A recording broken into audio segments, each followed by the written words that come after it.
Hi, so this is my summary of the first WISE Leader interview, and I had originally chosen to do my principal at my school because of his wonderful leadership, and so a lot of my questions were geared towards that, and some things ended up happening during the week, so I had to go to who I was going to do my second interview with, my assistant principal, Mr. Callahan, and he actually worked out well today because he ended up being a guy who does not do change well and does not like change.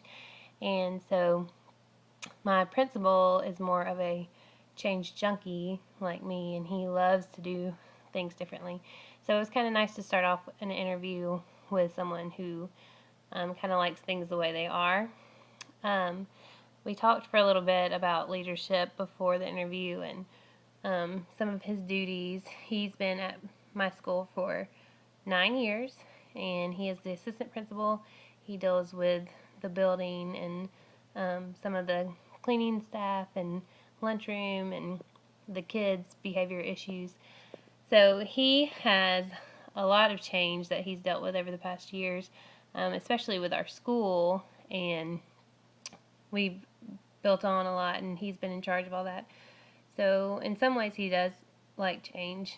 And so in our interview I talked a little bit about his leadership qualities and what did he think was the most valuable part of being a leader and an administrator in a school. And he gave me 3 things. He said availability was great. Always being available to not only the students, the parents, and also the teachers at any cost, because you need to be able to talk to people and they want to know that you're listening to them. So he says availability was very important. And he also said that being fair with all the students, especially in what he does, he works with the behavior problems and any issues that come up. And so being fair is very important to him. Consistency, which in all school job titles is a big deal. Being consistent kind of goes along with being fair, in that everybody wants to be treated equally, and if you're consistent, they'll respect you more. The next thing I talked about with him is what he thought as a leader was his biggest accomplishment, and he has taught for, he was a teacher before he was a principal, and so as an assistant principal, he's been at my school for 9 years, and he thought that was one of his biggest accomplishments as a leader, being in our school system and kind of running things around our school. Then after I moved from our leadership conversation, I also wanted to know about change and how he felt about it. And he is not a big component on change, as are many people in my school system, because we have a really great school system who we do things great, and a lot of people don't want to mess it up, so they kind of keep things the same. But we're constantly looking for ways to make our greatness even better.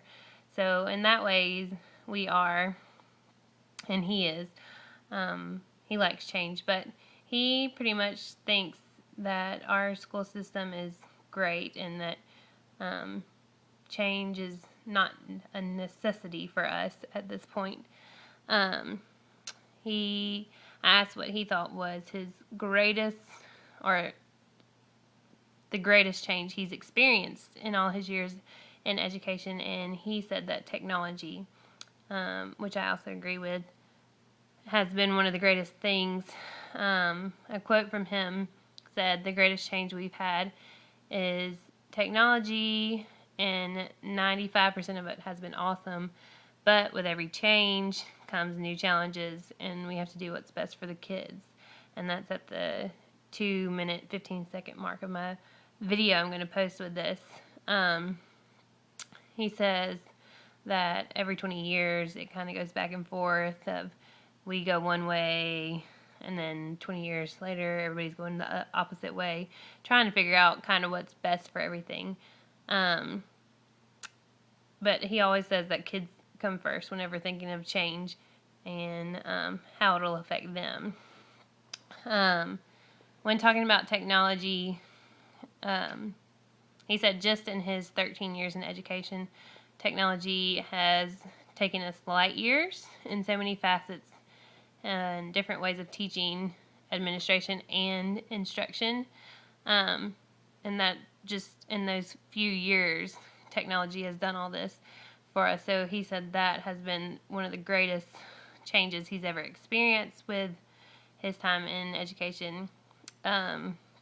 His hardest change, he said, was through the bureaucracy of just funding of schools and the politics that are in some schools and systems, and it just works its way through the systems, and people can't get away from it, and it kind of tears down any change that we're trying to take.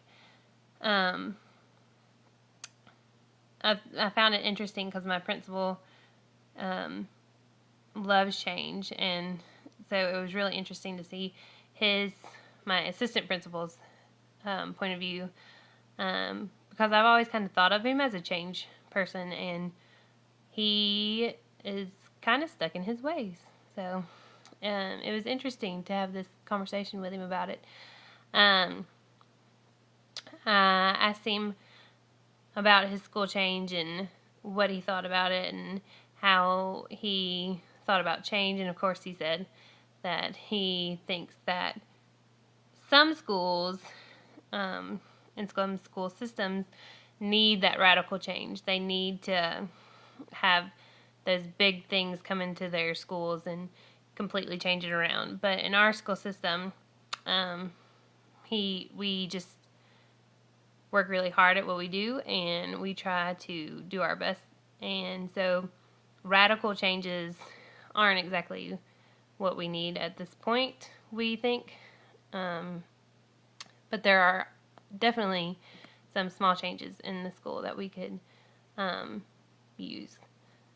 I also asked him, just in general, as education as a whole, what he thought would be the best change for education, and like most people would say, he thought better funding for the teachers, that we deserve to be paid more for what we do, and that